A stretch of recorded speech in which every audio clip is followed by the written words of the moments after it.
Olá! Nessa análise, vamos fazer uma verdadeira dissecação da implementação de memória em Python e Rust. E para fazer isso, a gente vai partir dos fundamentos da arquitetura de von Neumann e descer até o nível dos registradores da CPU. O nosso objetivo aqui é bem claro: entender como as decisões de design de uma linguagem de programação, por exemplo, o Garbage Collector do Python versus o sistema de ownership do Rust, se traduzem em custos físicos, custos que a gente pode medir em ciclos de clock, em latência de cache e na sobrecarga de chamadas de sistema. Bom, o nosso roteiro foi pensado para construir esse conhecimento de baixo para cima, partindo dos primeiros princípios. A gente começa com o modelo físico da computação, depois vamos analisar as duas regiões primárias de memória, a stack e a heap. Em seguida, vamos ver em detalhe como Python e Rust usam cada uma delas e, por fim, vamos de fato quantificar o custo físico dessas estratégias de abstração tão diferentes. É fundamental entender uma coisa. Toda abstração de software, não importa o quão elegante ela seja na tela, no fim das contas, ela é limitada pelas leis da física que governam o hardware. Para otimizar um software de verdade, é simplesmente imperativo entender a máquina onde ele roda, desde a latência dos barramentos de memória até a arquitetura do cache da CPU. E essa máquina, em sua vasta maioria, segue o modelo de von Neumann. Essa é a arquitetura fundamental da computação moderna. Basicamente, a gente tem a CPU, com sua unidade de controle e unidade lógica aritmética, se comunicando com uma memória unificada, tudo isso através de um barramento de sistema. O ponto-chave aqui, a origem de todo o nosso problema de performance, é que tanto as instruções, o nosso código, quanto os operandos, os dados, viajam pelo mesmo e único barramento. E aqui que reside o conflito central, que a gente conhece como o gargalo de von Neumann. Vem ser o seguinte: a CPU opera em frequências de gigahertz, executa instruções em questão de nanosegundos. Já um acesso à memória principal, a DRAM, pode levar centenas de ciclos de clock. A consequência direta disso é que a CPU passa uma fração enorme do seu tempo parada, em estado de stall, simplesmente esperando os dados chegarem. Para tentar mitigar esse gargalo, a arquitetura de computadores usa uma hierarquia de memória. E a primeira região que nós vamos explorar, a stack, é o melhor exemplo de como a proximidade física e a simplicidade mecânica conseguem gerar altíssima performance. A stack é mecanicamente trivial, e é por isso que ela é tão rápida. Alocar memória na stack, o famoso push, é uma única instrução de máquina que decrementa um registrador, o RSP, em arquiteturas x86-64. E a desalocação, o pop, simplesmente o incrementa. O ponto crucial é que essas operações não exigem nenhuma intervenção do kernel. Não tem syscall, o que elimina completamente a sobrecarga de uma mudança de contexto.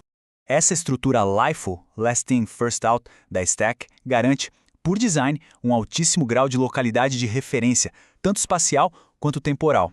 E a CPU explora essa previsibilidade de forma muito inteligente através dos seus caches, L1 e L2. Quando um dado é buscado da stack, o hardware de prefetching já aproveita e carrega a cache line inteira, geralmente 64 bytes, antecipando acessos futuros e evitando aquela viagem lenta e custosa até a DRAM. Certo. Agora, vamos analisar a contrapartida da stack, a heap. Ela nos dá a flexibilidade que a gente precisa para alocar memória, cujo tempo de vida não dá para saber em tempo de compilação. Só que essa flexibilidade toda impõe um custo físico bem significativo, em termos de latência e principalmente de imprevisibilidade. Diferente da stack, alocar na heap não é uma simples instrução de CPU. É uma requisição formal ao kernel do sistema operacional. Uma chamada de sistema, uma syscall, como BRK ou mmap. Essa operação exige uma mudança de contexto, do modo de usuário para o modo de kernel, um processo caríssimo que pode consumir centenas de ciclos de clock só para salvar e restaurar o estado de todos os registradores. Alocar na heap, então, introduz imprevisibilidade. O alocador de memória do sistema, seja ele o Gemalloc ou o malloc da glib, precisa percorrer suas próprias estruturas de dados internas para encontrar um bloco de memória livre que tem o tamanho adequado. Esse processo não só gasta tempo, como também leva à fragmentação da memória. E a fragmentação destrói a localidade espacial, tornando o prefetching da CPU praticamente inútil. Ok, com o modelo físico entendido, vamos ver como uma linguagem de alto nível como Python, que foi projetada para produtividade, interage com tudo isso. E a resposta, em uma palavra, é indireção. Uma camada de indireção universal. Essa decisão de design é o que torna a linguagem tão flexível. A consequência direta, no entanto, é que simplesmente não existem valores de tipos primitivos na stack. Cada variável em Python é, na verdade, um ponteiro.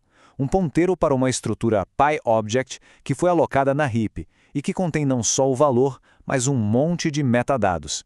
Então, o inteiro em Python, numa arquitetura de 64 bits, não são só 8 bytes.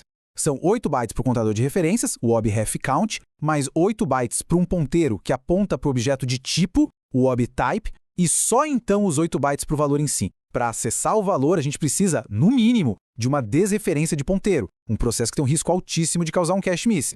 E essa é a consequência direta no hardware.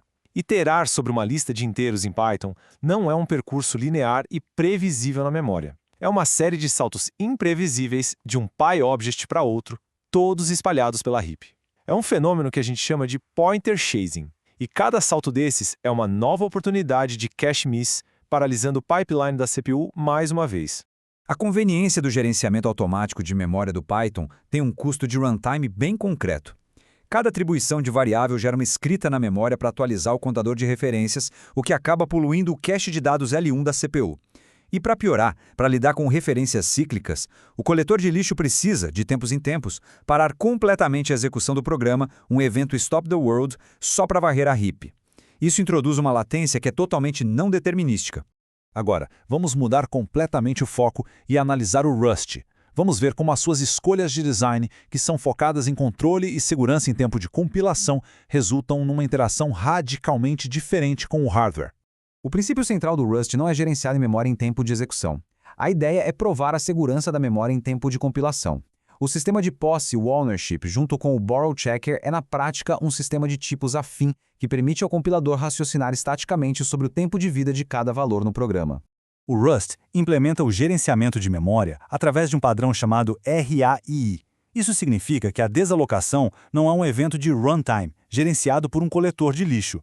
Pelo contrário, o compilador insere a chamada função drop, que é o destrutor, no código de máquina exatamente no ponto onde o valor sai de escopo. Isso torna a liberação de recursos tão previsível e determinística quanto qualquer outra instrução do programa. A comparação direta aqui é muito reveladora. De um lado, o Garbage Collector do Python introduz sobrecarga, imprevisibilidade e prejudica a eficiência do cache. Do outro, o RAI do Rust tem custo zero em tempo de execução. E a sua natureza determinística permite que a CPU otimize agressivamente o branch prediction e o pipeline de instruções, já que o fluxo de controle não corre o risco de ser interrompido por um processo externo imprevisível.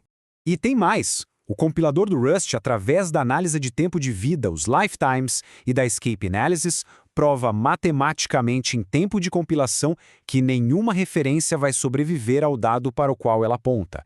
Isso significa que uma classe inteira de erros de memória como dangling pointers e use after free é eliminada estaticamente, sem a necessidade de nenhum garbage collector em tempo de execução.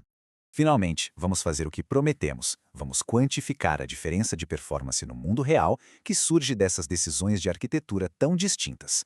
A diferença é de ordens de magnitude. Uma alocação na stack em Rust é compilada para uma única instrução, subrsp, size, que leva 1 ou 2 ciclos de clock. Estamos falando literalmente de nanosegundos. Já uma alocação na heap em Python envolve uma syscall, toda a lógica do alocador, e a sobrecarga do PyObject, custando de centenas a milhares de ciclos de clock. A escala aqui é de microsegundos. É uma diferença de 1000 vezes no mínimo.